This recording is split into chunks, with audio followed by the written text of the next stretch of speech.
కోడూరులో హలీం ఎక్కడ దొరుకుతుందని చూస్తూ ఉంటే అలా రైల్వే స్టేషన్ రూట్లో మేము వెళ్తూ ఉంటే చికెన్ హలీం అని మాకు కనిపించింది. సో ఇక్కడ మన ముస్లిం సహోదరులు ఇక్కడ పెట్టారు. సో చికెన్ హలీము తర్వాత మటన్ హలీం రెండు అవైలబుల్ ఉంటాయని చెప్పి మనకు తెలియజేశారు వాళ్ళు.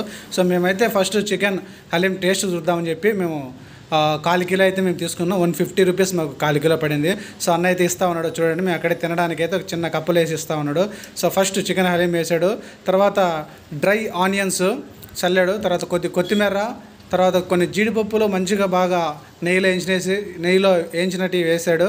తర్వాత చూడండి నెయ్యి చాలా ఎంతగానో అంత నెయ్యి పోసేసాడు. సో తర్వాత ఇచ్చేసాడు. టేస్ట్ అయితే చూస్తూ ఉన్నాం. సో ముఖ్యంగా మా అవినాష్ అయితే ఫస్ట్ టైం టేస్ట్ చేస్తూ ఉన్నాడు ఆ హలీం జీవితంలో. సో ఎట్లా ఉందో అడుగుదాం. సో బాగుందని చెప్పి రిప్లై ఇస్తూ ఉన్నాడు. సో ఎప్పుడైనా మీరు రావాలంటే కోడూరులో రైల్వే స్టేషన్ రోడ్లో హలీం ఉంటుంది. సో మన ఛానల్ని కొత్తగా చూస్తూ ఉంటే సబ్స్క్రైబ్